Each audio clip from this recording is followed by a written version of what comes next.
interés en la convocatoria,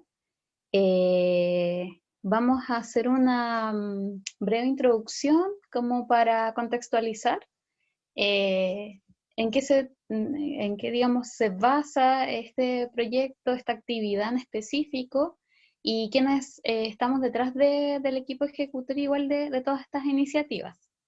¿Ya? Así que les dejo la palabra a mis compañeras para que se presenten y podamos decir de cierta manera quiénes somos, qué hemos hecho y qué queremos igual hoy en día hacer con esta capacitación.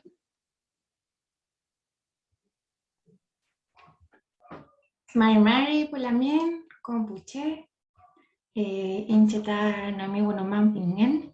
Hola a todos, todas, todos quienes están acá. Estoy muy contenta del recibimiento que ha tenido esta actividad.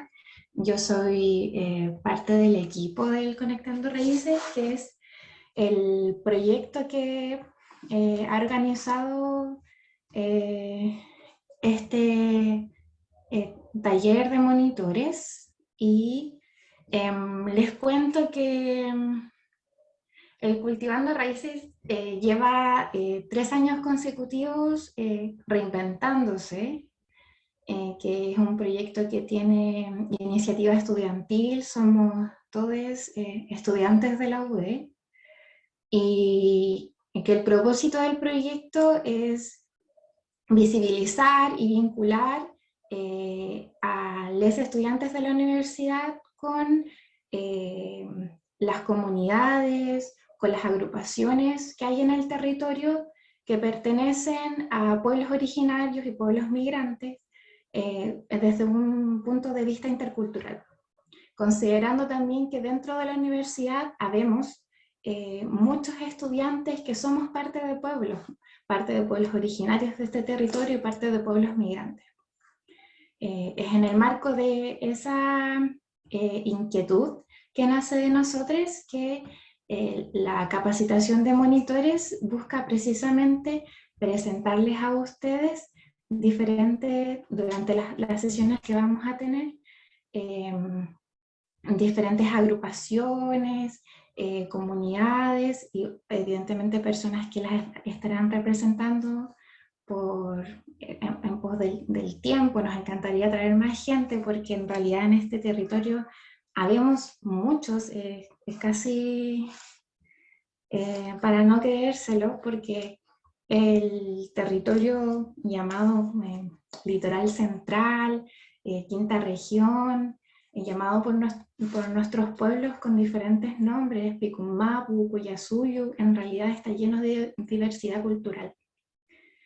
Y queremos, a través de estas presentaciones, de los talleres de monitores, presentarles un poco de esta riqueza cultural, y también siempre desde el punto de vista de la sensibilización.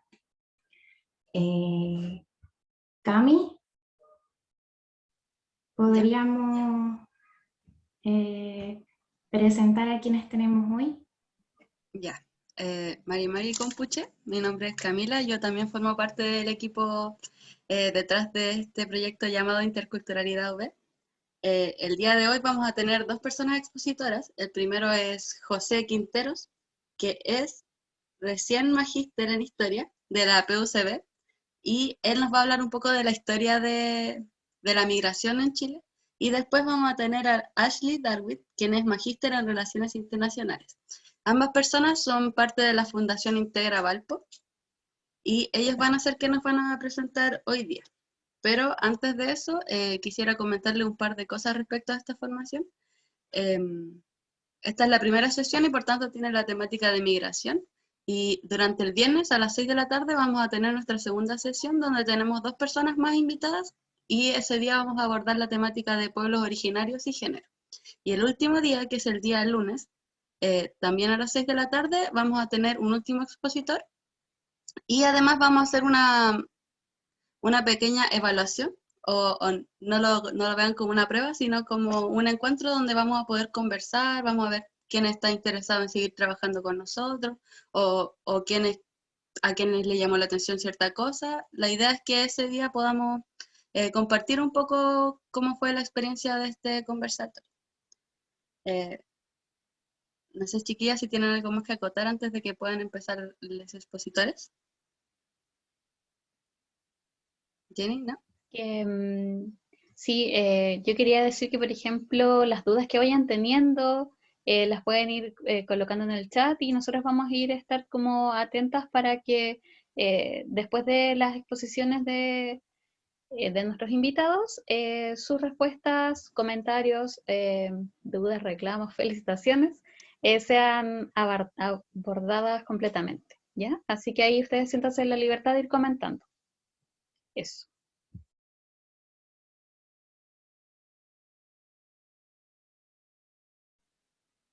Entonces, José, no sé si estás por ahí para que puedas empezar a presentar.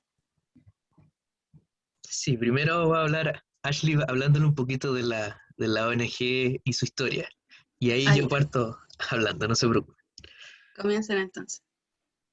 Tienen Hola que a compartir todos. pantalla. Hola. Yo sí, Disculpa. después. Ya, ahí me avisan. Ok. Hola, ¿cómo están? Bienvenidas, bienvenidos.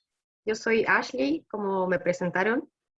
Soy magíster en Relaciones Internacionales y actualmente soy la tesorera de ONG Integra Valpo y además la Community Manager.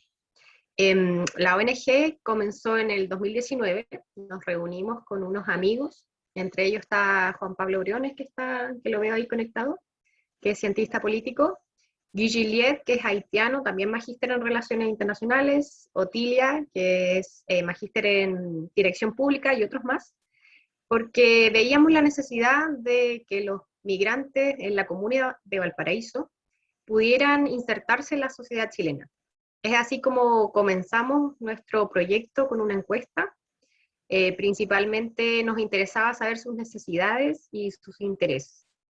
Luego, el 2020, el año pasado, justo antes de la pandemia, obtuvimos nuestra personalidad jurídica y ya comenzamos de lleno a trabajar en terreno con las poblaciones principalmente haitianas y venezolanas, de acá de Placilla y Valparaíso.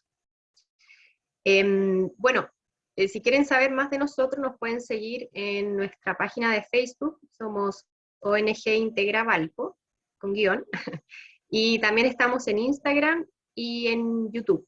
Estoy muy contenta de estar aquí con ustedes y bueno, me gustaría también que algunos de ustedes se pudieran sumar a nuestro equipo como voluntarios o colaboradores. Gracias. Ahora los dejo con José Manuel. Muchas gracias, Ashley. También los insto a unirse, ojalá, a la ONG. Yo también estoy desde este año y ha sido una bonita experiencia a pesar de todos los problemas que hemos tenido a nivel nacional. Tengo que compartirle entonces mi presentación. Un segundito entonces. Ya.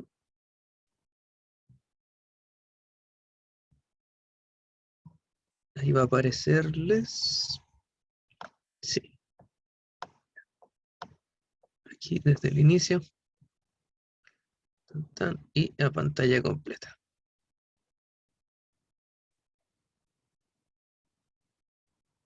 Perfecto. Ya. Bueno, me vuelvo a presentar. Yo soy José Manuel Quinteros Venegas. Aquí dice licenciado en Historia, Convención y Ciencias Políticas PUCB y desde hace algunas horas ya soy magíster en Historia por la PUCB. Así que, bueno, y yo me he especializado en la historia de las migraciones en Chile, tanto desde el siglo XIX, pasando por el XX y la actualidad. Esa es como el área de mis estudios, ¿ya? Hoy día quería presentarles entonces, para que se hagan, evidentemente este tema no se puede agotar necesariamente en una charla, pero para que tengan una idea más o menos general de lo que se ha tratado desde el punto de vista del discurso social y cultural, el modelo migratorio chileno contemporáneo. Esto contempla desde la última ley, o sea, penúltima en este caso, porque hace unos días ya tenemos la última ley, la penúltima ley de 1975, la 1094 de 1975 hasta la actualidad. Como vamos a ver, hay muchos elementos que pueden servirnos para comprender esta legislación como enmarcada en un discurso, y aparte de estar enmarcada en este discurso, hay elementos que continúan inclusive en la ley actual. Aquí arriba les coloqué algunas imágenes de periódicos desde la época de dictadura, pasando por los años 90 y los 2000, que utilizan ciertos fenómenos, palabras, estereotipos, para referirse a distintas personas de distintas nacionalidades que inmigraron a Chile. Bueno, algunos aspectos previos que son importantes de comprender de la historia de las migraciones. Los estudiosos de las migraciones, sobre todo en aspectos demográficos, cuantitativos demográficos, como el caso de Jorge Martínez, nos han señalado que han existido en nuestro territorio y en nuestra región latinoamericana a lo menos 3 patrones migratorios reconocidos. El primero, conocido como patrón de ultramar, quiere decir aquellos inmigrantes que venían del territorio, por ejemplo, europeo, del norte, considerado el norte del mundo, atravesando los mares y llegando a nuestro territorio. Este patrón migratorio se vio o tuvo su máximo esplendor, sobre todo desde el siglo XIX hasta la primera parte, se podría decir, del siglo XX. Posteriormente ya deja de tener, se podría decir, importancia en términos cuantitativos. El segundo patrón migratorio es conocido por su carácter más bien emigratorio, o sea, de expulsión, a propósito de las distintas dictaduras latinoamericanas que se suceden en América Latina entre los años 60 y 70. En nuestro caso, en 1973. La mayoría de las personas entonces no son las que ingresan a los países, sino las que salen expulsadas. Y el tercer patrón migratorio, que es más o menos el que estamos nosotros insertos hoy en día, es el patrón migratorio intrarregional, o sur-sur, conocido, que quiere decir que los países de la misma región trasladan personas migrantes a sus distintas nacionalidades, existiendo o siendo importante desde los años 90 a la actualidad. Algunos datos sensables bastante superficiales o bastante como por encima para que se hagan una idea. En 1982, el porcentaje de población migrante o inmigrante en Chile era alrededor de 82.000 personas, equivalente al 0,7% del total de la población. La mayoría de estas personas eran el 54,5% de inmigrantes latinoamericanos. Ya había un fenómeno ahí que se estaba apareciendo, estaba presente, a pesar de ser, no pensemos solamente tampoco, y aquí está lo importante de la historiografía, no tenemos que solamente pensar en términos cuantitativos, sino también en términos cualitativos. Es decir, la importancia de estos sujetos, se puede decir, inmigrantes en términos culturales y sociales. Hacia 1992, contábamos con 114.547 personas censadas, equivalentes al 0,9%.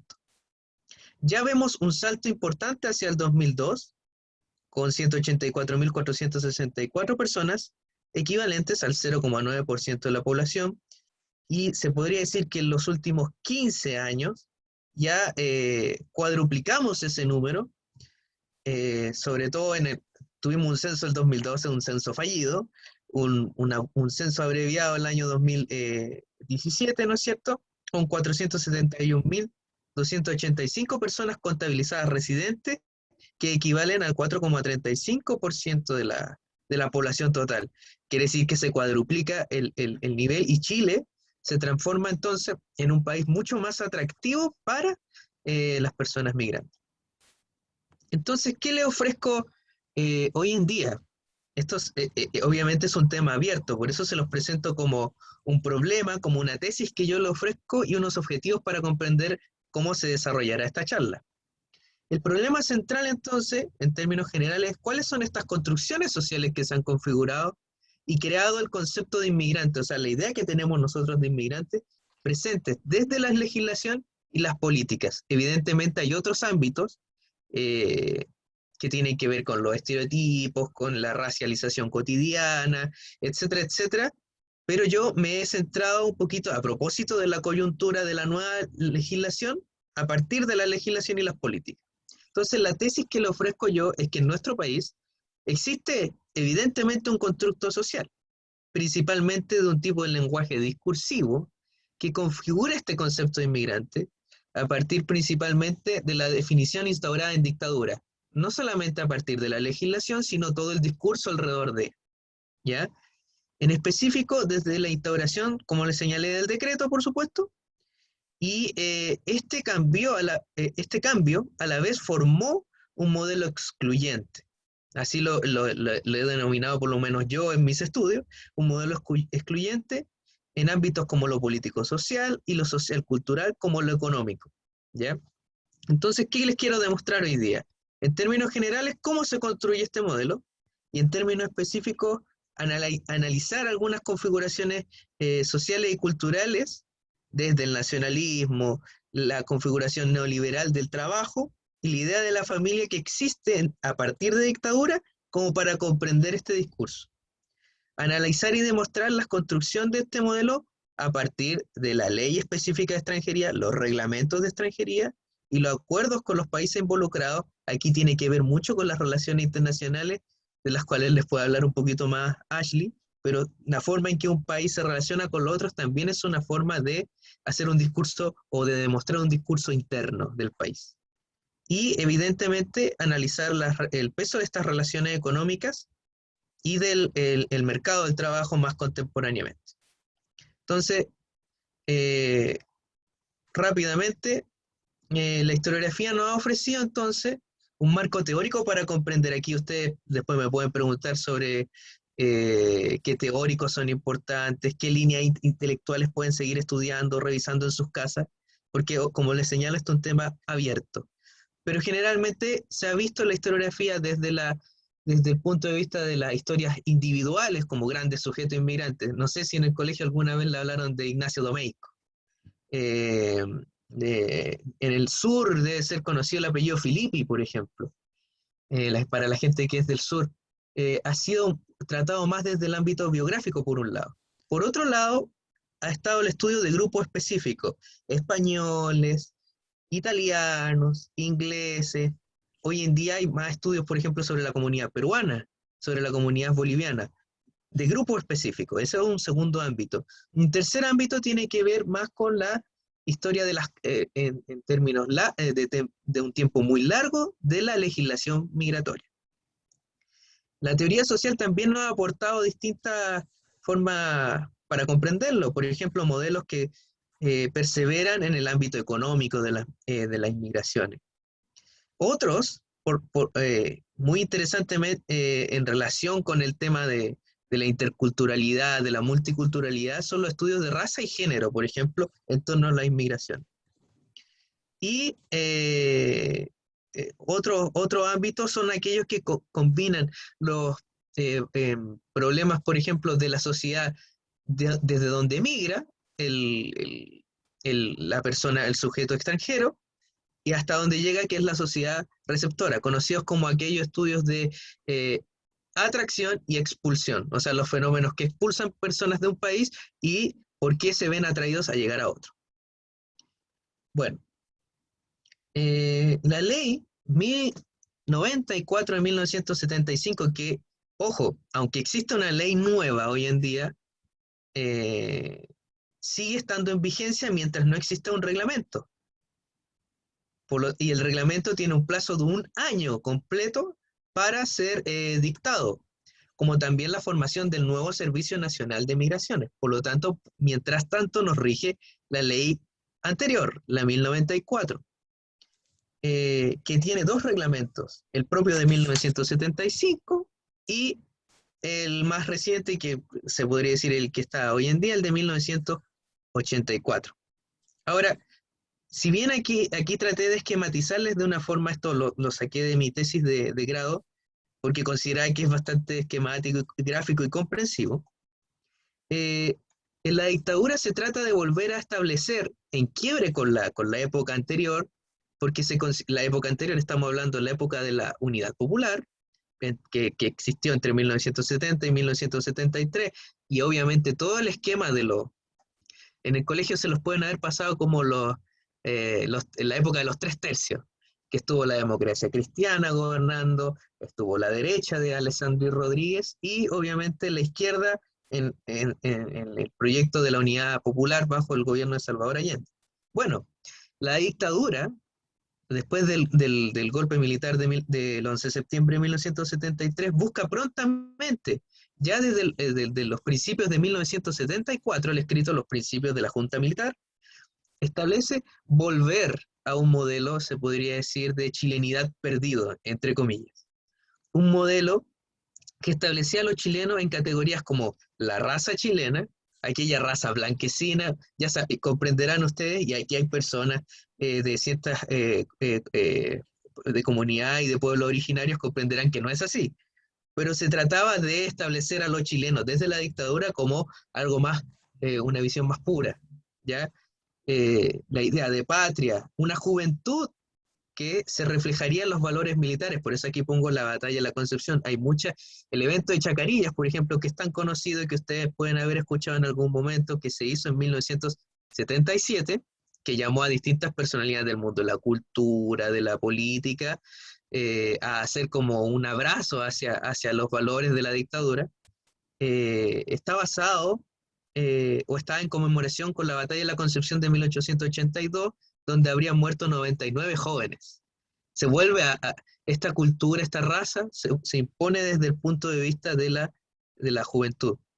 La mujer chilena, desde un punto de vista se trata de volver a instaurar, recuerden, el SEMA Chile, la figura de la esposa del dictador Pinochet, Lucía Iriar, que era la presidenta del SEMA Chile, los centros de madres. Tratan de instaurar la idea de una pureza moral, que estaría expresada en un valor conservador de la mujer chilena. Y como les señalaba, figuras como la Guerra del Pacífico o Diego Portales, que había sido como el instaurador en el siglo XIX, o la figura como lo que dicen el peso de la noche, para establecer una autoridad o un gobierno, se podría decir, basado en el orden en el siglo XIX, después de los proyectos, se podría decir, post-independentistas. Entonces, frente a esta transformación tan sólida que se trató de hacer del yo nacional, evidentemente hay un discurso de lo contrario, del otro. Y este otro se transformó en lo extranjero. Esto extranjero se dividió de distintas formas. La noción de inmigrante, aunque ustedes no lo crean, no es tan trabajada por la dictadura. La idea de inmigrante, no tanto como la idea de extranjero. La idea de inmigrante se relacionó más con los proyectos industriales previos, como en el gobierno de Ibáñez. El DFL 69, es del gobierno de Carlos Ibáñez del Campo, el segundo gobierno de Carlos Ibáñez del Campo de la década de los 50. Por lo tanto, se relaciona con una idea industrial de la inmigración. Lo extranjero se comprenderá entonces muy selectivamente dentro de categorías bisacionales o categorías migratorias, como los apátridas, los residentes oficiales, residentes estudiantes, temporario. Uno que es muy importante, el residente sujeto a contrato, hoy en día es muy decidor sobre cómo llega una persona extranjera a Chile. Por lo tanto, bueno, el turista y el artista extranjero, esta figura como que se une muy rápido a cuando Chile, en los años 80, y sobre todo saliendo en el retorno de la dictadura, la figura del artista extranjero se vuelve importante. Vuelven a aparecer los conciertos. Les recuerdo que el primer concierto, se podría decir, masivo de un artista extranjero fue el de Rod Stewart en 1989. Entonces, algo que es tan cotidiano hoy en día, en esa época, se instaura como un modelo de lo extranjero. Y hacia el final de la dictadura, sobre todo desde el reglamento de 1984, aparece la figura de la comuna fronteriza, que empezaría a reconocer un poco la realidad económica y cultural que existía en las zonas de frontera, sobre todo en el norte de Chile, con países como Perú y Bolivia. Eso es como lo que se comprende como extranjero.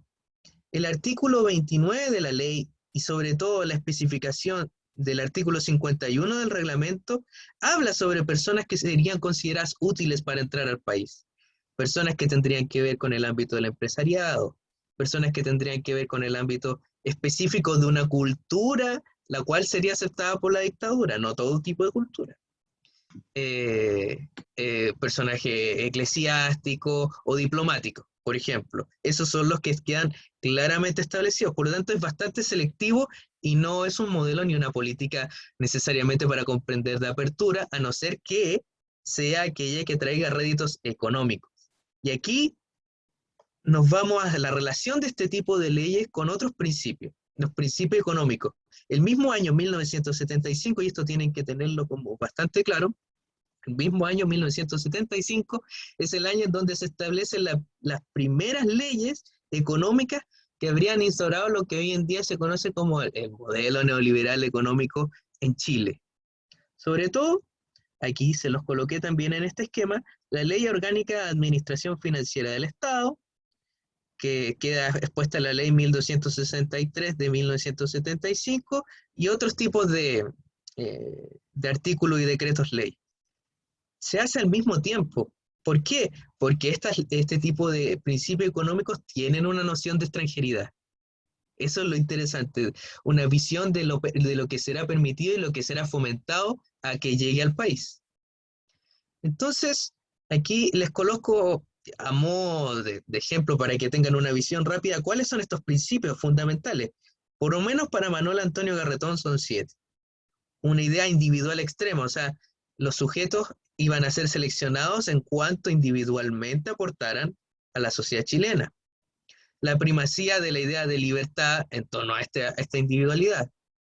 El mercado como el lugar social, aquí yo le agregaría el lugar social donde se realiza esta libertad.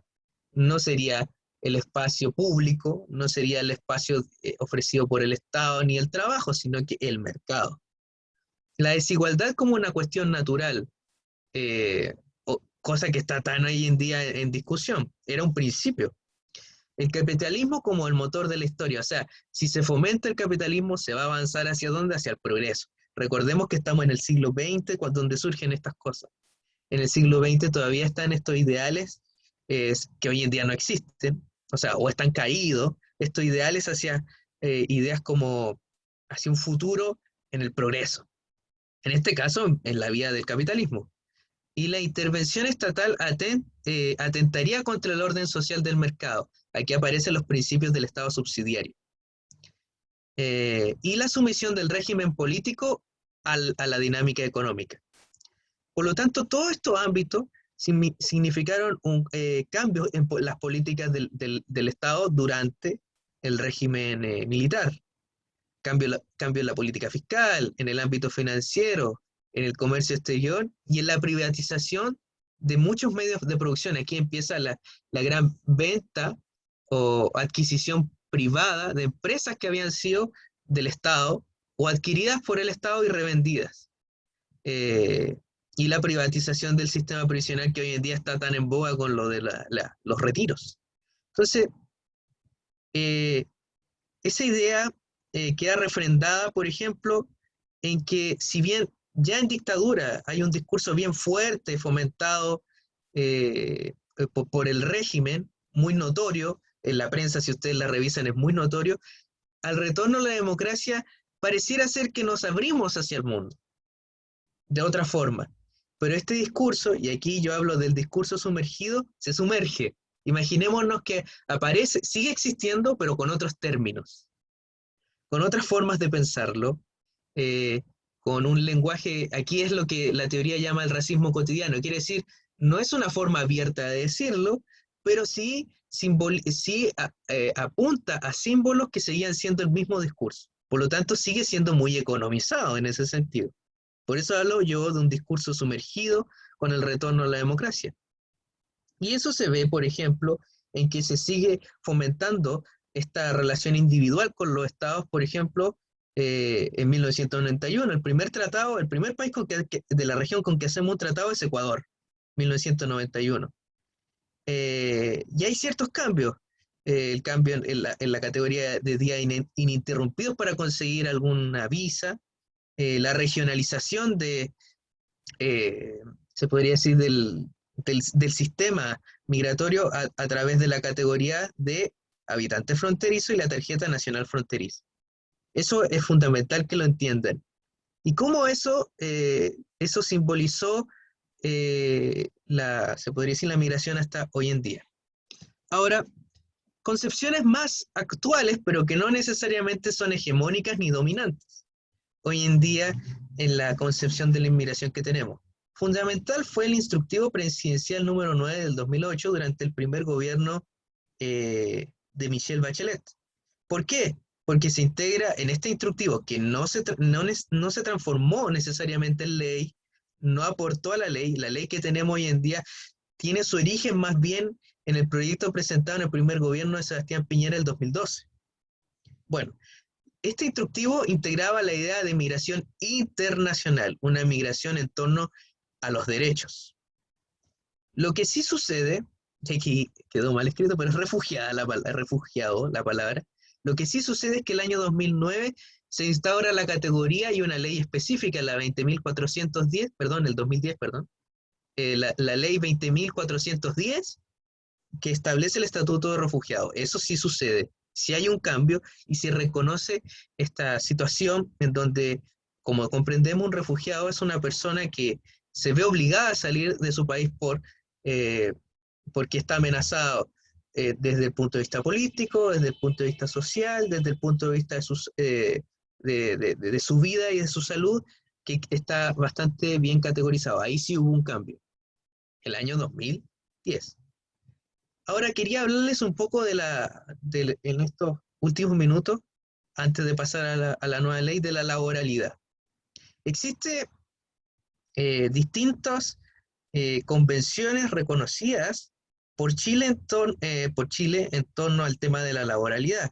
Lo primero y fundamental es la Convención Internacional sobre la Protección de los Derechos de todos los trabajadores migratorios y de sus familias. Estamos hablando de los años 2000, ¿ya? Esta es del año 2003, si mal no recuerdo, del año 2003. El acuerdo de residencia especial Mercosur, hoy en día un buen contingente, sobre el 10%, según recuerdo, pide este tipo de residencia, que es una residencia que permite un permiso temporal, la del Mercosur. Chile se vuelve entonces como un país de destino laboral, sobre todo desde mediados de los años 90. ¿Por qué? Porque es uno de los países que se consolida más rápidamente en términos macroeconómicos. Comprendemos que en los términos microeconómicos ya podemos discutir eso, pero en términos macroeconómicos se ve mucho más sólido que los otros países que habían salido de las dictaduras. En términos de la laboralidad del tipo terciaria, del tipo doméstico también, Chile cambia bastante. Por lo tanto, se vuelve una migración que en un primer momento, hoy en día se ha tendido a emparejar un poco, pero por lo menos durante 10 o 15 años fue una inmigración mayormente femenina o feminizada, de carácter independiente en torno al trabajo, pero en consecuencia de una empleabilidad bastante precarizada. Buena parte eran personas que trabajaban, por ejemplo, en servicios terciarios, sin contrato, o en el servicio doméstico. Esto es un dato importante. El 72% de las solicitudes, según un escrito de la OIT del año 2016, el 72% de las solicitudes de visa fueron de enfoque laboral, o sea, la sujeta a contrato, la temporal que permite trabajar, la de contrato por patrocinio o como le señalaba la Mercosur. 69,6% de las personas se dedicaron al sector privado y el 14,8% son trabajadores por cuenta propia. Quiere decir que la mayoría no está en el empleo público. Por lo tanto, la mayoría se ha dedicado al comercio minorista y al servicio doméstico. Sin embargo, hay que comprender que, aquí voy a pasar a la nueva ley en los últimos 5 minutos, Aquí voy a pasar a la nueva ley, pero les tengo que señalar que obviamente hay un estereotipo existente en la sociedad chilena que se ha creado de que, entre comillas, los trabajadores inmigrantes o las personas inmigrantes vendrían a quitar trabajo a las personas nacionales. En términos generales hay que señalar que en los países más desarrollados, en donde las políticas de inmigración son abiertas, estamos hablando, por ejemplo, Australia, Canadá u otros países, los efectos mayoritarios, y ha sido estudiado así, los efectos mayoritarios para que afecte la laboralidad de los nacionales, entre comillas, debería por lo menos sobrepasar el 30% de una actividad laboral o una actividad productiva. Hoy en día no es así. El 4,7%, o sea, tenemos una inmigración del 4,7% de la población total, de las cuales en las actividades, se podría decir laborales, en donde superarían el 20 o 30% serían actividades en donde la laboralidad chilena se había visto mermada, como el servicio doméstico, por ejemplo. Por lo tanto, más que afectado, ha hecho un carácter complementario. Eso es importante. Hay estudios, aquí se lo señalé, de Juan Bravo del 2016, también que comparan el PIB per cápita en cuanto a la paridad de poder comprar que ha significado entre los distintos países de la región. Por ejemplo, si las remesas enviadas desde nuestro país hacia Perú, hacia Bolivia, hacia Argentina han significado un desmedro del poder de compra en el país nacional, pues no es así. Chile se ha mantenido en los últimos 10, 15 años bastante estable y por sobre los países de donde migran estas personas. Por lo tanto, no podríamos ni siquiera en términos macroeconómicos hablar de ese tipo de efectos. Bueno, la nueva ley de extranjería promulgada en abril tiene algunos cambios importantes, que son positivos y otros son más problemáticos. En términos positivos se incluye la categoría de derechos humanos y la defensa de los derechos humanos. Eso no existía en la ley de 1975. Se incluye la noción de integración e inclusión social y cultural, de la cual les va a hablar Ashley a continuación. O sea, va a ser promocionada por el Estado. Los artículos referidos al trabajo, para que ustedes los puedan revisar, son los 14, 15 y 16. En cuanto a el contrato de trabajo, el acceso a la salud, la seguridad social, sobre todo con países que tengamos convenios bi o multilaterales, ¿ya? Y se va a promover eso. Eso es bastante positivo. Ahora, elementos problemáticos, por ejemplo, que la política migratoria solamente estaría establecida por el presidente o la presidenta cada 4 años, en vez de habérselo dejado al Consejo. Ahí hay un elemento que vamos a ver cómo queda en el reglamento. Otro elemento problemático es que se establece un fuerte incentivo a que no se entregarían permisos temporarios siempre, dependiendo de los países que elija el Estado chileno, que considere el Estado chileno, que tienen que tener una visa consular anterior. Clásico ha sido el caso, por ejemplo, de Haití, en el gobierno de Sebastián Piñera, por ejemplo, la petición de una visa consular. Eso es un elemento problemático si en el futuro el Estado considera que otros estados deben también tener este tipo de visación, ¿ya? Desaparece la visa sujeta a contrato y queda incluida la idea de laboralidad en los otros tipos de visa. En la permanencia temporal se consideran las actividades remuneradas esporádicas. En la residencia oficial se consideran las actividades remuneradas expresadas hasta el fin de ese permiso. La residencia temporal considera todo el amplio espectro de actividades remuneradas, y después la residencia definitiva y la nacionalización final considera también toda actividad remunerada. Ya no hay una visa específica para eso, sino que es considerada en las otras categorías migratorias. Si bien se reconoce la categoría de inmigración irregular, está en las definiciones, existe la obligación en el artículo 103 de la no contratación de este tipo de extranjeros irregulares. Sin embargo, en otro de los artículos señala que no va a estar sujeto a las sanciones laborales por estar irregular y sujeto a un contrato. Es un ámbito problemático que puede quizá quedar resuelto en el reglamento, que recordemos que se tiene hasta un año para establecerlo. Y otro ámbito que sí es positivo es que se establece un artículo completo para convalidación de estudios a cargo del Ministerio de Educación.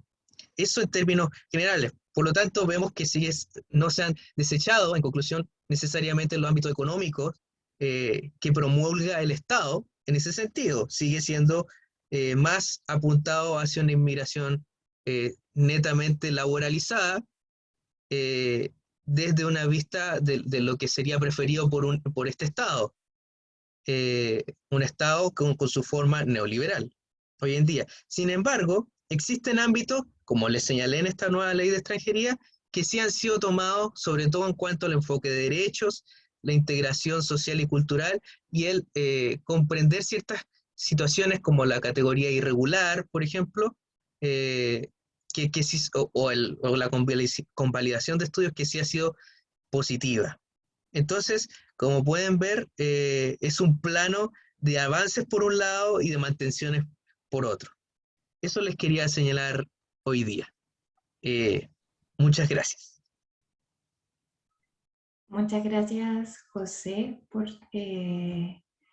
la bomba de información que nos has entregado. Estoy viendo que hay una pregunta en el chat. Germán pregunta si el 4% se refiere a residentes formales, a migrantes que están en el país formalmente. Creo que estaba en la primera diapositiva, era como un 4,3, 4. Claro, 4,7. Son claro, migrantes, son 4,7. residentes, son considerados residentes. Ese porcentaje que aún así ha ido subiendo, como veíamos al principio, en comparación con los años 80, sigue siendo el porcentaje de migrantes que están tramitados como regulares. Entonces, en realidad, tenemos que tener claro que el porcentaje de migrantes que hay en el país debe ser mucho mayor, por el porcentaje de irregulares debe ser mucho mayor. Antes de pasar a la presentación de Ashley, me gustaría dar un poquitito de información como desde el punto de vista del derecho. Yo soy estudiante de Derecho, estoy en cuarto año de Derecho, así que igual estaba súper pendiente de la información que entregaste y me gustaría compartirles también que la nueva ley de migración, que como comentaba José, viene recién saliendo del horno. Tiene un montón de aspectos conflictivos y también algunas cosas que parecen ser más o menos buenas. Como contaba, que hay una suerte de consagración como de un derecho humano a migrar, y desde el punto de vista como del derecho y de la sociología, nosotros estamos los últimos 20 años, 30 años preguntándonos en realidad si que migrar se considera un derecho humano, debería estar consagrado como un derecho humano. Y hay este choque hay un choque respecto de los derechos que plantean tener los países para regular de qué manera se hace la migración hacia sus territorios, ¿cierto? La nueva ley, por ejemplo, usa muy pocas veces la palabra migrante, y en cambio utiliza la palabra extranjero. De esa manera, de alguna forma, le quita todo este contexto cultural, político, hasta económico, de qué significa en realidad migrar, un extranjero como algo totalmente aparte y que nos separa como de realmente la intención de estar incluyendo a las personas dentro de nuestro territorio, del territorio país. También esto como del ingreso clandestino. Se hace esta diferencia donde el ingreso clandestino ya no es un delito, sino que una falta administrativa, lo cual parece ser algo positivo. Sin embargo, también eso los facilita el hecho de que las expulsiones administrativas no tengan que seguir el debido proceso que deberían tener antes. No hay un juicio, no hay defensa, entonces esta figura como de los aviones, y que sale mucho en las noticias, y que hay mucha gente que todavía tiene como este prejuicio xenofóbico y racista contra los migrantes, que celebran casi estos aviones del terror que devuelven a las personas a sus países de origen. Esta expulsión administrativa con esta nueva ley pareciera ser, como todavía estamos diciendo, falta un año para saber bien la manera en la que se va a administrar, pareciera a primera vista que se va a facilitar muchísimo. Eso puedo agregar desde mi área, y muchas gracias, José. Hay unas preguntas en el chat. Joana dice, tengo una duda sobre la convalidación de estudios migrantes. ¿Qué sucede si por problemas de embajada no se puede apostillar o regularizar el certificado de estudio? ¿Cómo se podría tratar este tema? No sé, José, si podrías responder eso.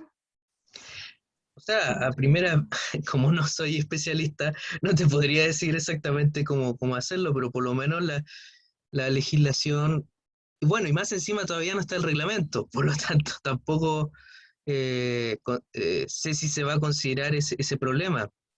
Eh, pero todo quedaría sujeto al Ministerio de Educación, eso es lo que sé, quedaría sujeto al Ministerio de Educación bajo los reglamentos, porque hasta hoy en día está establecido por la Universidad de Chile, hoy en día estaría bajo el Ministerio de Educación, pero no sé qué pasa en el caso que ella señala, no sé si tú podrías decirle algo. Si no, me comprometo a ¿Está estudiarlo. leyendo la conversación del chat? Estoy en eso. Lilian Trigo es una integrante, una miembro de nuestra ONG. Entonces le está explicando que primero los certificados tienen que estar apostillados en el consulado de su país. Perdón, en el consulado de Chile en su país. ¿No? Sí. Y el avance que actualmente se ve en la nueva ley es que antiguamente, como bien decía José Manuel, antiguamente solamente la Universidad de Chile podía convalidar títulos. Ahora eso se extendería a todas las universidades acreditadas del Consejo de Rectores. Exacto. Perfecto. No sé si eso responde la pregunta de Joana. En realidad no, pero ya es normal, así que no importa. Gracias igual.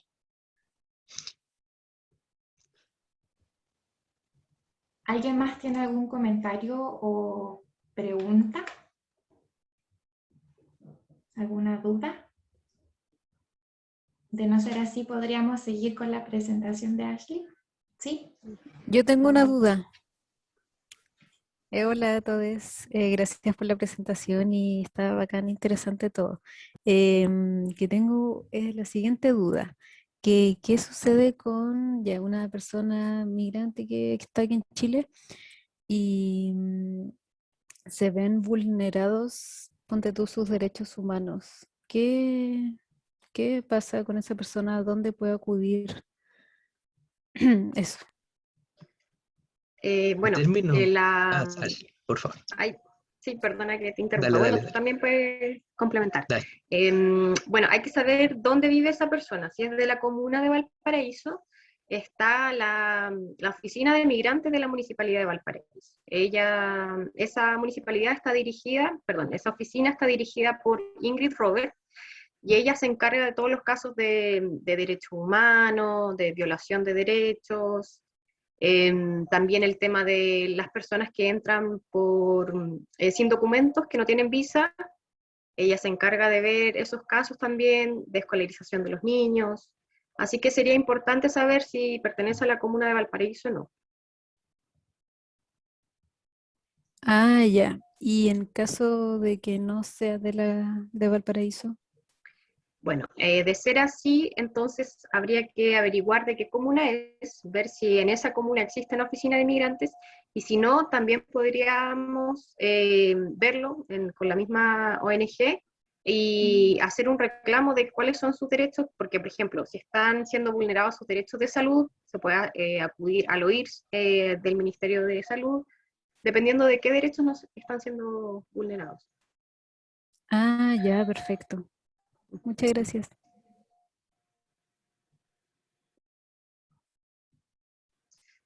José Manuel, no sé si querías comentar algo, que te interrumpí En antes. torno a eso, no, sí, absolutamente. O sea, inclusive la legislación de 1975 y con más razón hoy en día, eh, se instaura una visión amplia o sea, de la no vulneración de los derechos. No es como una persona en ese sentido que tendría una categoría aparte sin derechos.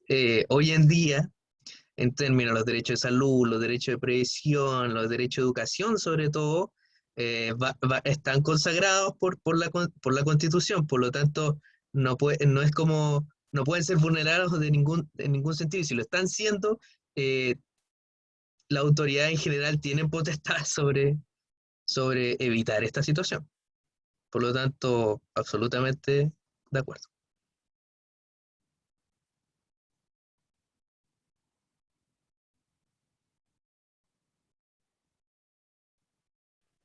Bueno, entonces, si no hay más preguntas con esta Germán, parte de la presentación, ¿hay otra sí, pregunta? Ashley, Germán levantó la mano, así que le damos la palabra. Ya. Hola a todos. Yo tengo una pregunta para José. José, tú, bueno, has hecho este análisis exhaustivo de la ley y mi pregunta va, ¿qué le agregarías tú a una futura promulgación de la ley? ¿Qué sientes tú que falta y ahondar en un tema específico? ¿Qué le agregarías tú? Ya que ya sabes más al respecto que nosotros. Muchas gracias por tu pregunta, Germán. ¿Qué le agregaría yo? Bueno, evidentemente, si estábamos hablando de laboralidad, ¿qué pasa justamente en este caso a ver, porque, por ejemplo, la ley de 1975 establecía que la visa sujeta a trabajo existía y caducaba una vez que terminaba este contrato y este podía ser terminado en cualquier momento por quien contrataba a esta persona. Hoy en día, evidentemente, eso ya, por lo menos ya queda un poco más equilibrada la cancha en ese sentido, pero porque se considera la categoría del trabajo en distintos tipos visacionales, no como antiguamente que había uno en específico. Eh, pero ¿qué es esa situación? ¿Qué pasa? Porque hay que hacerse cargo de la realidad que tenemos un porcentaje no menor de personas que están irregulares en este país. ¿Qué pasa en el caso de que ya, por ejemplo, reciben un contrato laboral, etcétera, están irregulares? Evidentemente no van a ser sancionadas necesariamente como la persona que contrata a una persona irregular, evidentemente, pero eso eh, queda como en un terreno de nadie, se puede decir. ¿Cómo podemos regular esa situación? Eso lo podríamos, o sea, se podría ver en el reglamento.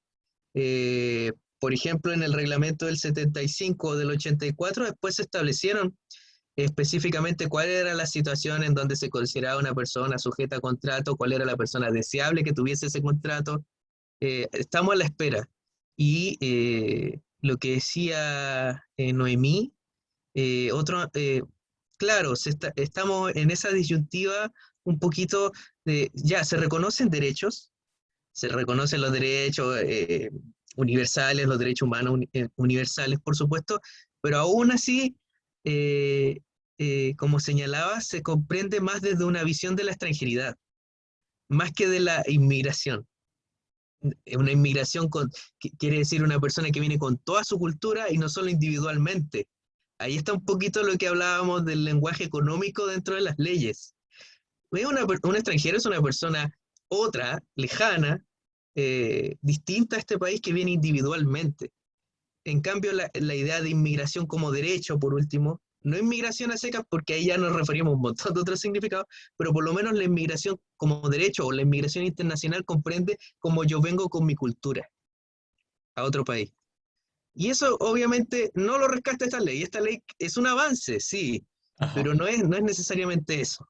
Entonces ahí entramos en el campo de las políticas, de la visión, la política nacional que tenemos, etcétera, etcétera. Eso me gustaría que Ajá. existiese.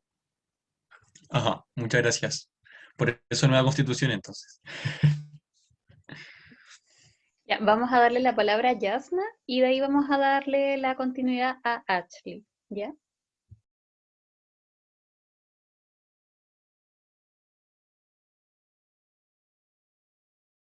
Hola a todos, buenas, muchas gracias por la presentación. Yo quería más que todo hacer una consulta y un alcance.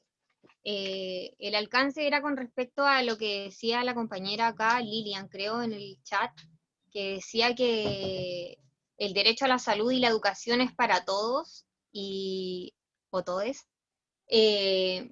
Como que mi consulta en realidad es porque no recuerdo bien, pero creo que lo que está consagrado en la Constitución es que es el derecho a elegir el sistema de salud y el de educación igual, porque eso en teoría es la Constitución, y el alcance es que en la práctica en realidad hay un montón de gente que muere esperando operaciones que no están en el auge o por tratamientos que no están en el auge, y la educación es un negocio, entonces como que en realidad, más allá de lo que esté escrito en términos estructurales o jurídicos, ver lo que pasa en la realidad como país, yo creo que es importante que quede como decirlo, no sé. Sorry si es un desacierto mi comentario, pero creo que es importante que quede ahí claro que en la realidad no pasa eso, po. La salud no es un derecho para todos y la educación tampoco. Eso, gracias. Yo creo que a lo que Lilian se refería es que el acceso es universal tanto para extranjeros como para nacionales. Yo creo que por ahí orientaba un poco la discusión Lilian. Pero de todas formas igual lo vamos a discutir y lo vamos a hablar en mi presentación. Gracias igual por todo el... bueno, entonces, ¿sigo yo? ¿Parto? ¿No? Espero Sí, la orden de las organizadoras. sí, dale nomás. Eh, primero que todo, muchas gracias por la invitación, muchas gracias a Jennifer, Noemí, y se me olvidó el nombre de la tercera persona, ¿Camila? Camila. No. Sí, Camila. Y bueno, gracias a todos los que están aquí presentes. Voy a compartir pantalla un poquito. Y acá. Ya. Bueno. ¿La ven ahí, verdad? Sí. Esperen un poco. Voy a apagar mi pantalla porque me da un poquito de pánico escénico. Así que me van a escuchar. ¿Me escuchan bien, verdad? ¿Sí? Sí, Ya. sí, te Sí, escuchamos súper. bien. Ya, gracias. Ya. Entonces, partimos. Bueno, como me presentaron las organizadoras, yo soy, me queda pegado un poco el computador, lo siento. Yo soy Ashley Darwit, soy magíster en Relaciones Internacionales y actualmente soy Community Manager de la ONG Integra Valpo, además de pertenecer a la directiva como tesorera. Hoy día les vengo a hablar de interculturalidad e integración. El propósito de esta presentación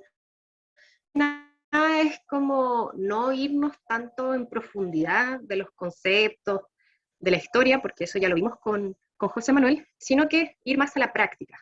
Como yo soy intérprete de formación, mi principal objetivo o mi principal interés es la comunicación.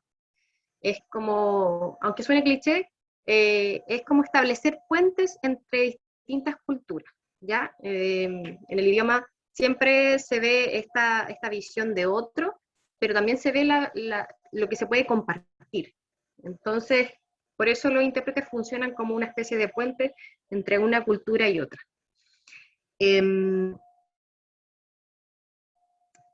Voy a pasar a la siguiente lámina. En primer lugar, vamos a ver lo que contiene esta presentación. Vamos a revisar diferentes definiciones del concepto de interculturalidad. Luego veremos la interculturalidad como respuesta al pluralismo cultural, que no es lo mismo. Pasaremos también a ver ejemplos de este ámbito, para luego pasar al concepto de integración. En quinto lugar veremos la integración en el fenómeno migratorio. En sexto lugar, ejemplos de políticas de integración.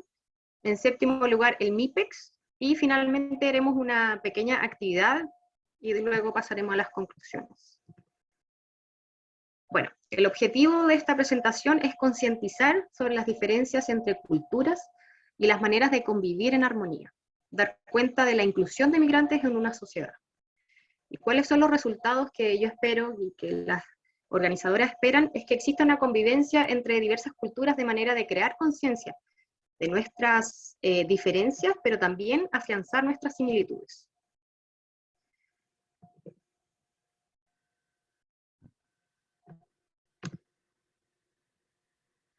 Entonces, ¿qué es la interculturalidad? Bueno, la UNESCO la define como la presencia e interacción equitativa de diversas culturas y la posibilidad de generar expresiones culturales compartidas a través del diálogo y del respeto mutuo. Es importante hacer saber que la interculturalidad viene como respuesta al pluralismo cultural. El pluralismo cultural se refiere a distintas culturas que actúan o que tienen sincronía en un mismo territorio, en un mismo país. Después más adelante les voy a explicar cuál es la diferencia entre la interculturalidad y el multiculturalismo, que también hemos escuchado muchas veces cuando hablamos de migración. Y también es importante hacer esta definición no solo en el área de las migraciones, sino que como en la primera línea, que es justamente lo que estábamos hablando ahora hace poco en la discusión que se formó acerca de los derechos que tenemos las personas en el área de la salud y la educación. ¿Por qué?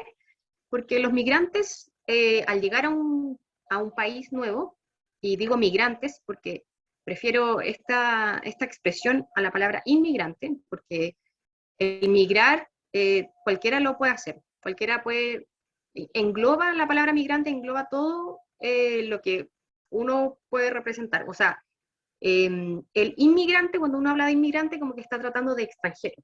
Entonces prefiero hablar de migrantes porque semánticamente tiene una connotación más positiva.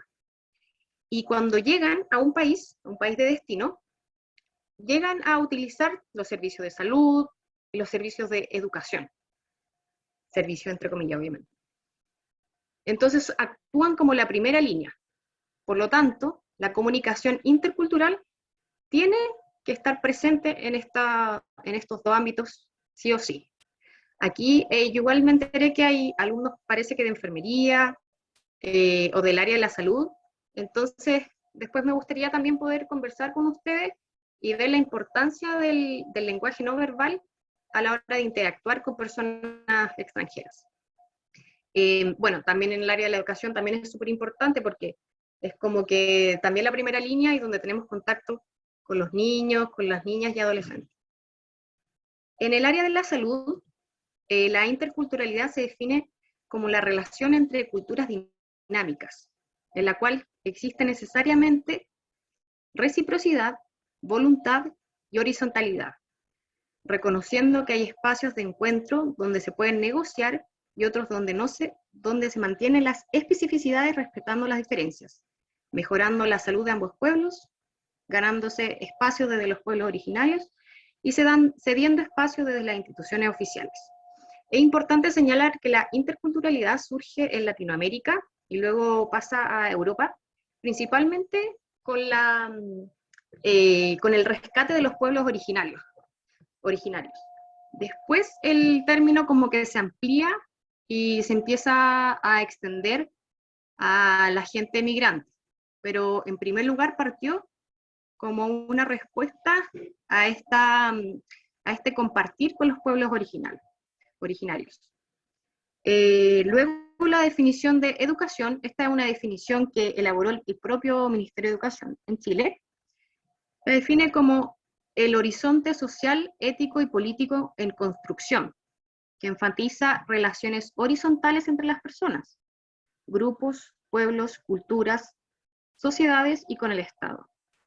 Se sustenta, entre otros, en el diálogo desde la alteridad, facilitando una comprensión sistémica e histórica del presente, de las personas, grupos y pueblos diversos que interactúan permanentemente en los distintos espacios territoriales. También es importante señalar que para la OIM, o la Organización Internacional de las Migraciones, el concepto de interculturalismo intenta reflejar las relaciones entre los distintos grupos culturales que conviven en un mismo espacio social.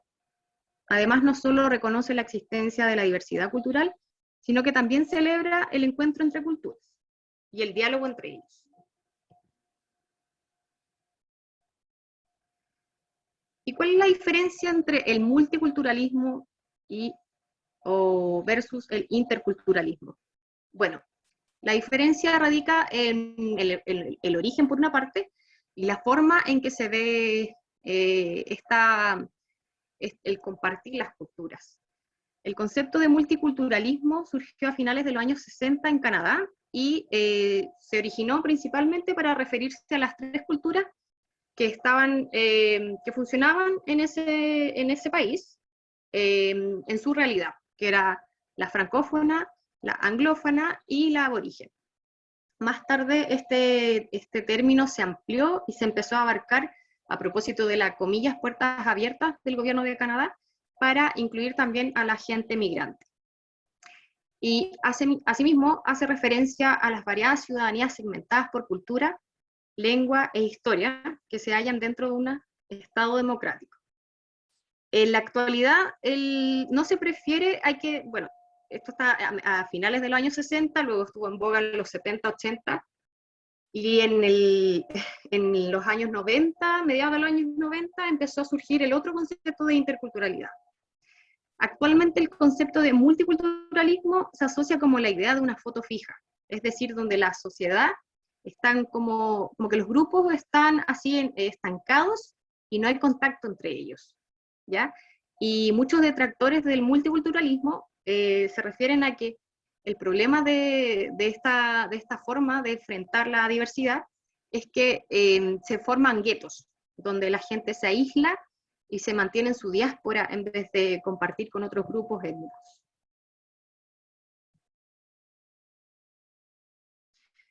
Aquí les voy a hablar de algunos ejemplos de interculturalidad, principalmente de Chile.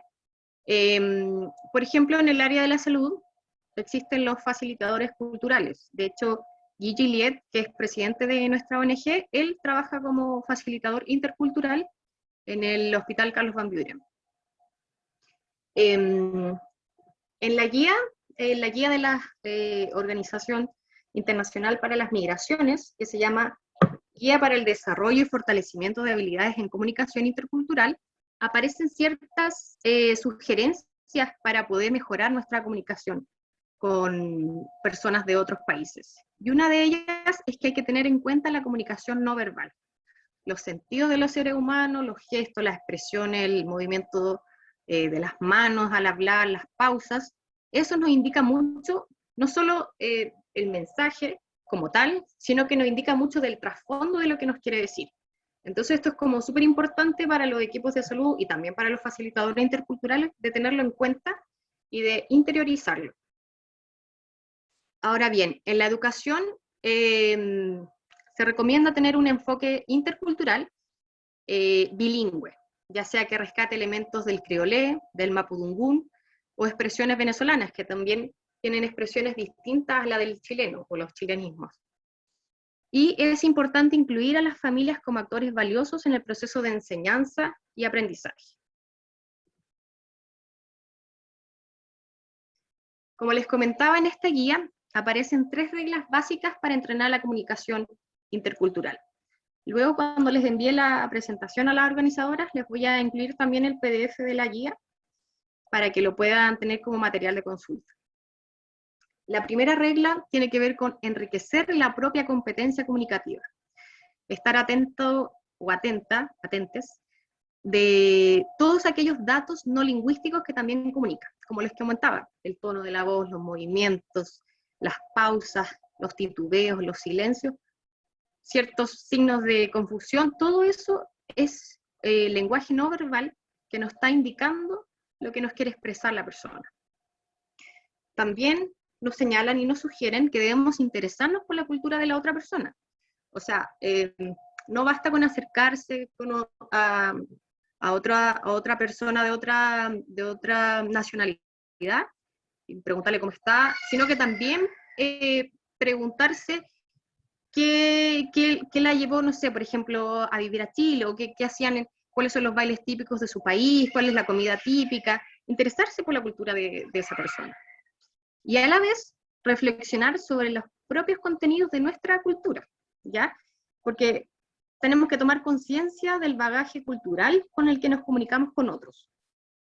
Eso además implica darse cuenta de que muchas veces transmitimos valores, ideas y conocimientos que están preconcebidos y de los cuales no nos damos cuenta. Entonces, ¿cómo podemos facilitar la interculturalidad? De la siguiente manera. No sé, también hay gente que estudia trabajo social, viene del área de las ciencias, muchas veces, y los que no, seguramente lo han oído, no sé, las noticias, han escuchado, está el concepto de inclusión y el concepto de integración. Entonces, para retratarlo fácilmente, vean esta imagen. En ella vemos la exclusión, en la cual claramente las personas aparecen excluidas del grupo. Luego vemos la integración, en la cual estas personas distintas están en un círculo, pero no forman parte 100% del grupo como tal, sino que están incluidas ahí, están integradas ahí, mientras que la inclusión salen de esta burbuja o de este círculo y forman parte ya como del tejido de este grupo. Y luego obviamente está la segregación, que ya están al margen del grupo. Bueno, esta es una gráfica simple para ilustrar un poco de qué se trata la integración. ¿Y cuál es su relación con la migración? Los flujos migratorios son uno de los fenómenos sociales y económicos y políticos que han cobrado especial interés en los últimos años y que se proyecta como un tema relevante hacia el futuro. Distintas iniciativas como las que mencionaba José Manuel, además el Consenso de Montevideo de Población y Desarrollo, el Convenio de Trabajo de los Migrantes de la OIT, los Objetivos de Desarrollo Sostenible de Naciones Unidas para el 2030, el Pacto Internacional para las Migraciones, entre otros, han sido esfuerzos para poder unir la integración y el fenómeno migratorio. Es interesante notar que los países de la OCDE al año 2017 recibieron por tercer año consecutivo un aumento en los flujos migratorios permanentes. En Sudamérica, de hecho, Chile tuvo un aumento del 143% en el periodo del 2007 al 2015. Entonces, ¿qué supone este aumento en la migración? Supone la actualización de prácticas de integración. Por ejemplo, el Pacto Mundial para la Migración. Este fue un acuerdo jurídico no vinculante del cual Chile se restó en el 2018. Como anécdota, yo les cuento, yo realicé mi tesis de magíster en las políticas de integración entre Chile, un análisis comparado entre Chile y Canadá. Y en el momento que estaba escribiendo mi tesis, me entrevisté con el director de Asuntos Consulares del Ministerio de Relaciones Exteriores, y él me hablaba de este pacto y de que básicamente lo que él pensaba era que en un futuro hubiese como un reglamento mundial que pudiera regular no solo la vida de los migrantes, pero también que tuviera como derechos básicos. Pero actualmente ya en 2021 sabemos que eso no prosperó, porque Chile se salió del Pacto Mundial, que si bien no tiene una vinculación jurídica, sí ejercía como un acto de buena fe entre las partes. También es importante señalar que en el periodo 2014 al 2018, el Consejo Nacional de Política Migratoria fue el encargado de formular políticas intersectoriales en relación a la integración de migrantes. Y gracias a eso se establecieron algunos acuerdos, estos son algunos solamente, existen muchos más, como por ejemplo el acceso universal a la salud a través de FONASA. Esto es importante de destacar porque no todos los países tienen entre comillas, privilegio.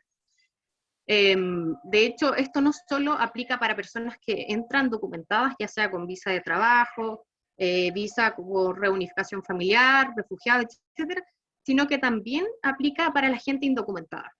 También existe un subsidio para la compra de casa para migrantes, que se entrega a través del Ministerio de Vivienda y Urbanismo, y también la escolarización de niños, niñas y adolescentes a través del Mineduc. También la convalidación de estudios y el cuarto medio laboral. Ahora les quiero hablar del MIPEX. ¿Qué es el MIPEX? El MIPEX es un mecanismo ideado por la Unión Europea que mide las políticas de integración, del cual participan 52 países y se evalúan 8 áreas imprescindibles para una integración plena. Esto tiene que ver con las políticas públicas de un país, ¿ya? Las 8 áreas son, en primer lugar, la movilidad del mercado laboral, en segundo lugar, la educación, tercero, reunificación familiar, cuarto, salud, quinto, participación política, sexto, residencia permanente, séptimo, acceso a la nacionalidad, y octavo, políticas de antidiscriminación. Antes de pasar a la actividad, espérenme que me faltó, parece, me falta el cuadro de resumen. Bueno, no apareció aquí. Quería comentarles que Chile, que el 2020 por primera vez se incluyeron países latinoamericanos, tanto como, bueno, además de Chile participó Argentina y Brasil.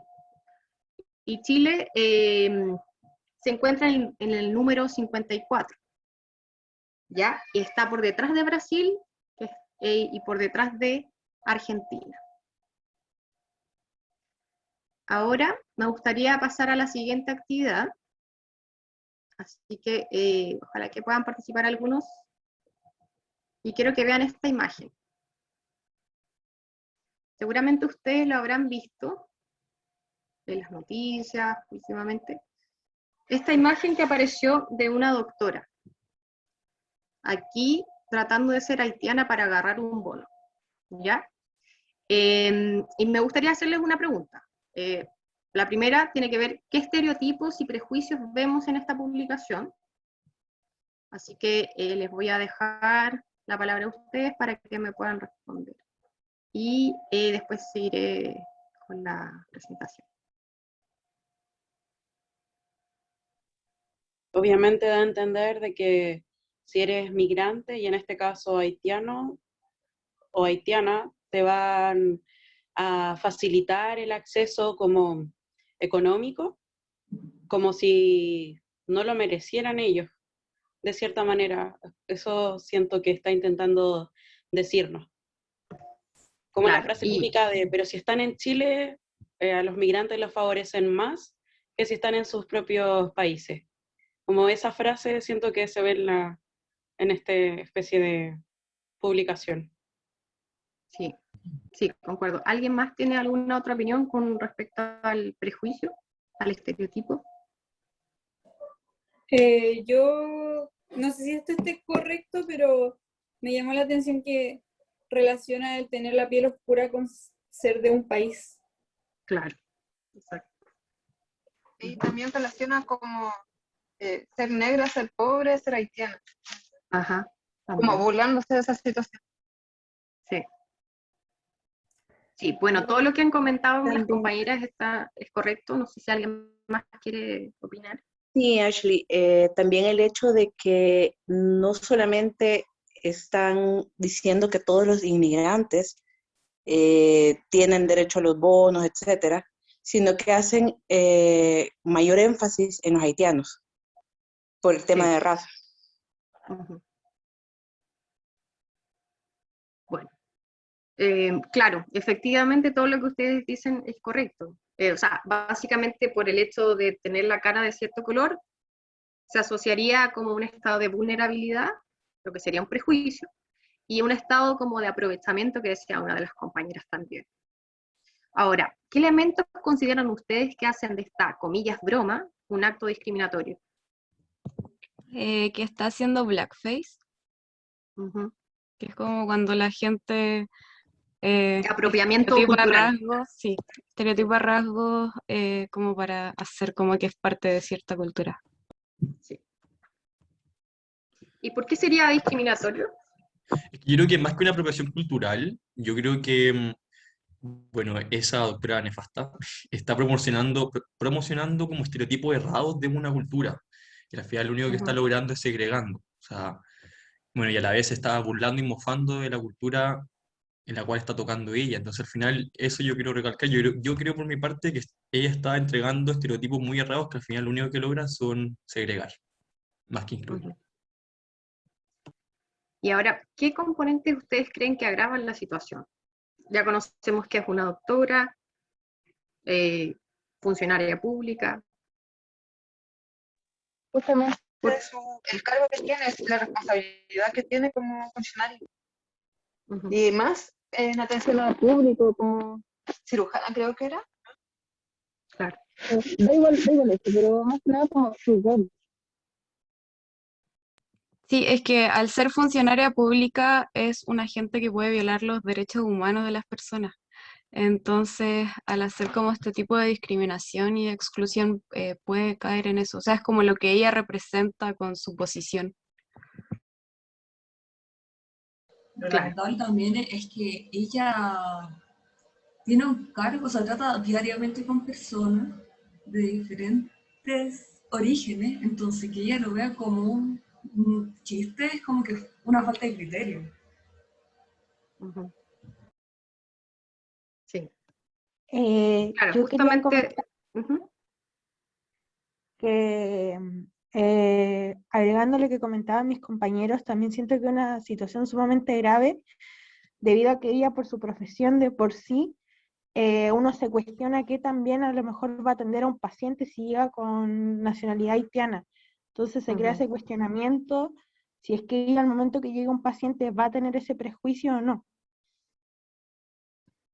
Correcto. Claro, justamente porque, como les comentaba, los funcionarios de la salud, de la educación, actúan como la primera línea de trato con los migrantes. Entonces, que una doctora que se dedica a esto, que tiene la atención del público, la atención con el paciente, opine de esa forma, agrava mucho más la situación, y el hecho de que sea funcionaria pública lo empeora. ¿Alguien más quería opinar, parece? Afectando al juramento que realizan, porque cada vez que un funcionario de la salud tiene que hacer la investidura, se compromete a que va a cuidar en la salud de las otras personas y como tratarlo a todos como seres humanos, no como, o sea, no segregando si es de un color o el otro, porque su juramento es salvar a todos. Claro. No elegir a quién Bueno, sí y a quién. sí. Bueno, yo quería mostrarles este ejemplo y hablarles también de los prejuicios, porque a nosotros como ONG nos ha tocado escuchar casos de discriminación en los spam, de personas que han llegado con quemaduras y que no le han entregado como los medicamentos necesarios y han empeorado sus condiciones y han terminado peor a como empezaron. Entonces esto, y no solo de gente haitiana, sino también de venezolanos que ven cómo tratan a los haitianos. Entonces me gustaría que ustedes tomaran conciencia de esta realidad y que pudieran, como se están formando, están recién estudiando, trataran de no, obviamente, no seguir estos ejemplos y obviamente tratar a los demás con respeto y como se merecen, obviamente. Disculpa que te interrumpa, Asti, pero no, yo justo había levantado la mano y no, parece que no vieron bien. Pero quería... Sí, no estoy viendo nada, veo solamente los nombres de las personas que están hablando. Yo con respecto a eso quería hacer otro alcance, y con respecto a lo que estabas diciendo recién, que más allá de ver el hecho discriminatorio y la aberración que comete esta doctora, yo veo más allá el hecho de que tan mala es la educación porque estamos hablando de una persona que es profesional y su nivel de Claro. ignorancia la hace llegar a viralizar este tipo de hechos o o a publicar, a hacer este tipo de publicaciones, porque en realidad lo que veo yo en ella es un nivel de ignorancia muy grande, como que la educación es tan mala, la educación cívica en Chile, que en realidad, y los medios de comunicación nos educan de esa forma también, todos invitando a que alimentemos el sistema económico en el que vivimos, o sea, que nos gobierna, al que estamos sometidos, que en realidad no alcanzan los conocimientos a llegar a este tipo de personas que tienen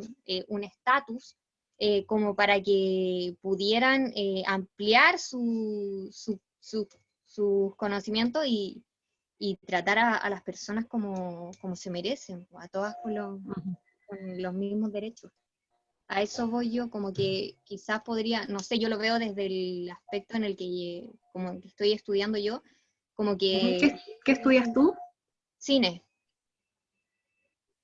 Entonces veo como el hecho de que llegar al inconsciente colectivo, claro, para que las personas, más allá de que las instituciones nos eduquen, porque no lo hacen, si esto ocurre es porque las instituciones no nos dan esos conocimientos, no nos están entregando las herramientas para que nosotros podamos abrirnos y aprender a tratarnos. Yo veo que el trabajo más bien lo tenemos que hacer las personas desde nuestra autogestión, lamentablemente, y veo que es necesario por eso llegar como a los medios de comunicación o tratar de que los trabajos audiovisuales lleguen a la mayor cantidad de personas en las redes sociales, como para hacer que las personas se eduquen y que este tipo de hechos no ocurran. Esa era como mi acotación. Bueno, también como, tal vez yo creo que te va a tocar como un deber también incluir a personas de color en el cine, en la televisión.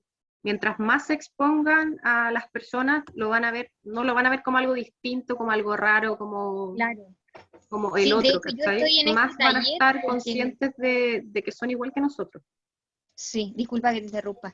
De hecho, yo estoy en este taller porque con mis compañeros queremos hacer un trabajo autogestionado, un docu, y queremos hablar de este tema, pues, de la migración. Entonces, agradezco mucho la información que me están dando, privilegiada me siento. Muchas gracias. Bueno, sí, eso mismo quería comentarles que, claro, tiene razón Yasna. Básicamente la sociedad civil la que se organiza en estos temas y la que empuja a que hayan cambios tanto de mentalidad como de políticas públicas. La sociedad civil la conforman no solo las organizaciones como sin fines de lucro como la nuestra, la ONG, sino también las fundaciones, los centros de madre, los centros de alumnos, estas mismas instancias donde ustedes participan como estudiantes que están interesados en interculturalidad, en integración, en todos estos temas son súper útiles porque ya sabemos que las generaciones, esto es un tema también etario, ¿cachai? Entonces ya sabemos que las generaciones mayores probablemente no van a cambiar su forma de pensar. Incluso los mismos que están en el Congreso lo hacen porque están casi obligados. La nueva ley no habla, pero muy poco de la sociedad civil, es como no se ve mucho avance en inclusión ni en integración. Entonces es nuestro deber como jóvenes, como estudiantes, apuntar a eso, apuntar a una sociedad igualitaria y que todos estos prejuicios se vayan eliminando. Y precisamente eso les quería comentar en las conclusiones.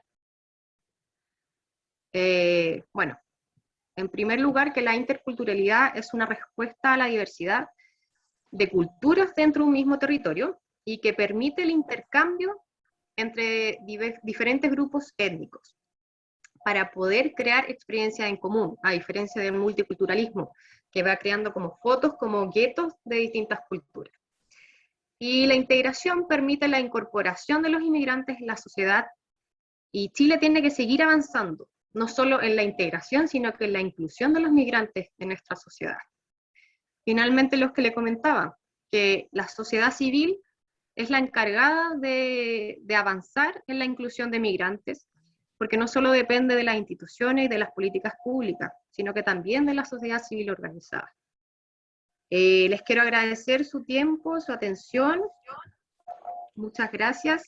cualquier consulta que tengan, si quieren colaboración con sus proyectos, el mismo que comentaba Yasna, me pueden escribir, ahí está mi correo, y les voy a hacer llegar la presentación con la guía de comunicación intercultural de la OIM a las organizadoras para que la puedan compartir con ustedes. Gracias. Disculpa que te interrumpa nuevamente. ¿Dónde está el correo? Ahí, ashleydarwitparra@gmail.com. También está el correo de la ONG, espérame, lo voy a escribir en el chat mejor para que sea como más didáctico, más explicativo. Sí. Así les Muchas gracias, Ashley, por todo lo que nos has compartido. Creo que Germán levantó la palabra y después Joana. Si es que estuviéramos terminando con las palabras para ir terminando de a poco. Sabemos que en realidad todos desde nuestras casas tenemos bastante carga y hartas cosas que hacer. Germán. No, Noemí, igual muchas gracias por acordarte. No, era un punto de lo que estaba hablando antes, pero no importa. Súper. Joana. No, lo mío era muy, muy puntual. ¿Cómo, o sea, sabemos que es un derecho universal la salud, pero ¿cómo lo hacen las personas que no tienen carnet? Por ejemplo, pueden tener visa, pero no tienen carnet. Y ahora algo común que con el tema del coronavirus no se están pudiendo vacunar o no están pudiendo asistir a centros de salud gratuitos. ¿Cómo pueden acceder a eso si no tienen un carnet? Pueden obtener un RUT provisorio, tienen que acercarse a cualquier oficina de FONASA, también pueden acercarse con Guy Gilliet en el Hospital Van Buren, y con su pasaporte obtienen un RUT provisorio. Y pero de esa si ya forma lo tienen, ingresan al solo sistema. tienen que acercarse. ¿Cómo? Si ya las personas de las que te hablo ya tienen su RUT provisorio y le trancaron el tema del carnet por todo este cambio de la política migratoria, sí. Entonces eso, ¿solo con el RUT se acercan? Sí, sí. Y si, por ejemplo, se acercan y les dicen que no. No pueden, porque como hablábamos anteriormente es un derecho. Así que no podrían no atenderlos, tampoco podrían no atender a las personas que están irregulares, también las tienen que atender. Sobre todo si son de grupos de riesgo, ya sea embarazadas, niños, niñas o adolescentes. ¿Y qué pasa con el tema de los pagos y todo? Porque por más que lo atiendan, te atienden y luego te llega el cobro. Mira, la verdad es que no sé en ese caso del pago y de los cobros, y justamente allí no lo veo conectado. Oti, ¿tú sabes eso? Fíjate que sí, de hecho me parece que sí tienen que hacer el pago. Lo que pasa es que creo que les dan como cierto tiempo para poder hacerlo, algo así me ha comentado hoy. Sí, pues efectivamente tienen que hacer el pago completo, no como cualquier otra persona que tenga FONASA, y lamentablemente los pagos son muy altos, entonces tampoco es como que puedan acercarse, y más si no tienes trabajo, está regular y eso. Pero era más que nada para saber el tema del COVID, porque estas son personas mayores y no se han podido vacunar por este mismo tema. Ya. Sí, mira, la verdad es que yo ahí como que desconozco un poco el tema, pero sí sé que una vez que tengan el RUT provisorio y una vez que ingresan al sistema de FONASA, pasan inmediatamente a hacer FONASA A. A menos que, obviamente, si tienen contrato de trabajo, ahí les cambian la letra y tal vez por eso ahí tengan que pagar una diferencia, pero la verdad es que el especialista en eso es Guy, y si quieres le puedes mandar un correo a él. Te lo voy a escribir aquí en el chat. Muchas gracias. Abigail, ¿pediste la palabra? Sí, hola. Yo quería hacer como un comentario, y si me equivoco que me corrijas, que me pareció muy significativo lo que dijo Ashley sobre eliminar el tema, la otredad, porque su forma de plantear de aumentar la integración e inclusión en la interculturalidad, de alguna forma busca eliminar el concepto de otredad que está desde la colonización a América Latina. Y yo sabía que hace rato ya se estaba generando eliminar este concepto, pero no había visto algo tan estructurado, tan específico y como pasos a seguir para eliminar esto. y me pareció muy genial y ordenado porque uno dimensiona mejor y entiende los diferentes aspectos sociales, culturales, educación, económicos, salud, cómo ir eliminando este concepto que hasta el día de hoy existe por las personas que son nacionalistas en Chile, hacia los pueblos originarios, hacia los extranjeros, me pareció demasiado genial, era eso. Gracias, muchas gracias por tu comentario. Creo que no lo hablé, pero también quería hacer hincapié en el sentido de pertenencia. A todos nos gusta sentirnos parte de algo. Y eso es lo que justamente carecen los extranjeros, extranjeros por englobarlo, pero en realidad me refiero a los migrantes. Eso es justamente lo que carecen principalmente los migrantes y la comunidad haitiana. Y lo buscan dentro de su propia diáspora o grupo étnico específico. Entonces, igual también los quería dejar invitados porque como ONG queremos seguir reforzando el español porque una forma de enriquecer el sentido de pertenencia y de meterse en el tejido social de un país es a través del idioma. Y aunque ustedes no lo crean, hay muchos haitianos que o hablan nada o muy poco el idioma. Entonces igual nos gustaría ver si hay algunos voluntarios que nos ayuden como para reforzar ese tema. Y bueno, ya les dejé ahí los correos para que nos puedan mandar correos si se interesan.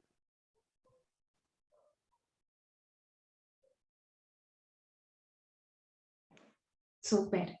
¿Hay alguien más que quiera pedir la palabra? ¿Tenga algún comentario, alguna duda, alguna reflexión que compartir?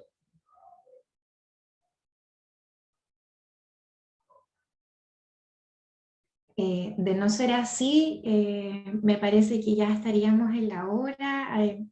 Estoy muy agradecida por la participación que se ha tenido. Muchas gracias a José, a Ashley por sus exposiciones. Creo que todos nos vamos con mucha información y reflexiones nuevas que es necesario intentar estar constantemente poniendo en práctica en nuestras vidas. Y bueno, esperamos que todas, todos y todes hayan quedado interesados, que puedan asistir el día viernes a la próxima sesión y también a la última del día lunes. Vamos a intentar compartirles de todas maneras en un nuevo correo el link, el link de la grabación de esta sesión por si quisieran volver a verla, los correos de los expositores por si tienen el interés de seguir con esta vinculación que es tan importante, de participar con la ONG Integra, que hace una labor súper relevante y siempre desde la perspectiva territorial, que es tan importante trabajar y centrarnos en el lugar en donde estamos y la realidad en la que nos estamos envolviendo todos los días. Y bueno, compartirles los links, los PPT, para que tengan toda la información y puedan revisarla las veces que necesiten. Jenny, Cami, ¿tienen algo más que agregar antes de terminar? ¿No? Ya. Muchas gracias. Nos estaremos viendo entonces el día viernes. Gracias Ashley, gracias José, gracias a todos. Chao, estén bien, gracias por la participación. Chao, un gusto. Gracias. Chao, muchas gracias. Chao, muchas gracias. Chao, gracias.